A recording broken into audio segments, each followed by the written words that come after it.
নমস্কাৰ বন্ধুসকল, সকলোকে স্বাগতম জনাইছোঁ জ্ঞান বাৰ্তাৰ এটা নতুন খণ্ডলৈ। আজি আমি এটা নিউ চিৰিজ ষ্টাৰ্ট কৰিম বুলি মই এই ভিডিঅ'টো বনাইছোঁ, প্ৰথমটো ভিডিঅ'। আৰু এই প্ৰথমটো ভিডিঅ' মৰেলিটি হিচাপত, আমি যিকোনো এটা বস্তুৰ পৰা মৰেলিটি এটা পাওঁ। আমি যেতিয়া কবিতা পঢ়িছিলোঁ, সেই কবিতা পঢ়োঁতেও আমি কিছুমান মৰেলিটি, প্ৰতিটো কবিতাৰ সাৰাংশ লিখিবলৈ আমি শিকিছিলোঁ বা আমাক লিখিবলৈ দিছিল, তেনেকুৱা প্ৰশ্ন আছিলে।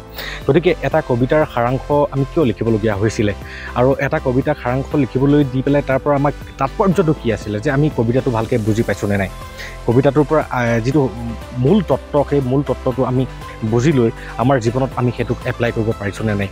আপোনালোকে মনত পেলাওকচোন, আপোনালোকে প্ৰতিজনেতো জীৱনত অসমীয়া বিষয়ত তথা ইংৰাজীত নানান কবিতা পঢ়িছে, আৰু কবিতাৰ চামাৰি লিখিবলৈ আহে ইংলিছত বা অসমীয়া সাৰাংশ লিখিবলৈ আহে। মই সেই কথা কৈছোঁ। ঠিক তেনেকৈ আমি সৰুৰে পৰা বহু কিছুমান সাধু শুনো, বুঢ়ীৰ সাধুৰ পৰা আদি কৰি আমি নানান সাধু শুনিছোঁ, বহু সাধু শুনিছোঁ, মা দেউতাৰ মুখত শুনিছোঁ, ককা আইতাৰ মুখত শুনিছোঁ, কেতিয়াবা মামা মামী, আমাৰ সকলোৰে মুখৰ পৰা আমি সাধু শুনিছোঁ, হয়তো কেতিয়াবা আমি শিক্ষাগুৰুসকলৰ পৰাও সাধু শুনিবলৈ পাইছোঁ। কিন্তু কথা হ'ল এতিয়া যে আমি এই সাধুসমূহ যে শুনিছিলোঁ, এই সাধুসমূহৰ পৰা আমি সেই প্ৰতিটো সাধুৰে মূল তত্ত্বটো ল'বলৈ আমি চেষ্টা কৰিছিলোঁ নে?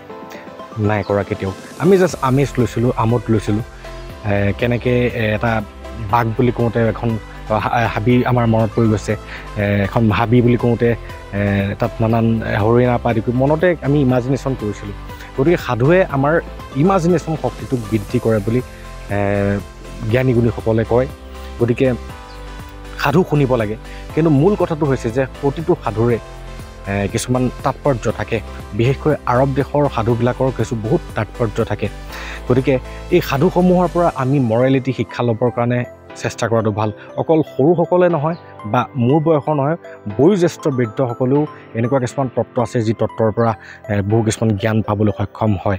আৰু মই অলৰেডি এদিন এজ ইউজুৱেল আমি তথাকথিতভাৱে যেনেকুৱা ধৰণৰ ভাষা কওঁ, সেই তেনেকুৱা ভাষাৰেই বিষ্ণু পুৰাণৰ এটা আখ্যান ক'বলৈ গৈছিলোঁ, যাতে সৰ্বসাধাৰণে সকলোৱে বুজি পায়।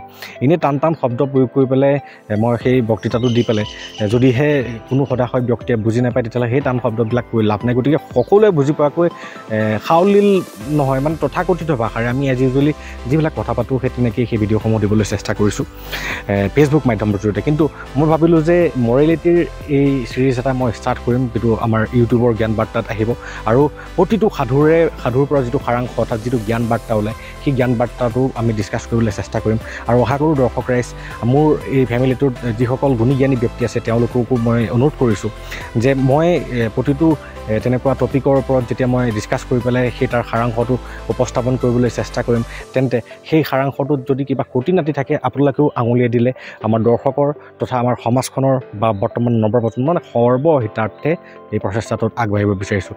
গতিকে সকলোৱে সহায় সহযোগিতা কামনা কৰিছোঁ। আৰু এই প্লে'লিষ্টখন মই এখন প্লে'লিষ্ট হিচাপেই বনাম, আৰু প্লে'লিষ্টখনৰ নামটো হয়তো মৰেল অফ এ ষ্টৰী তেনেকেই ৰাখিম বুলি মনতে থিৰাং কৰিছোঁ।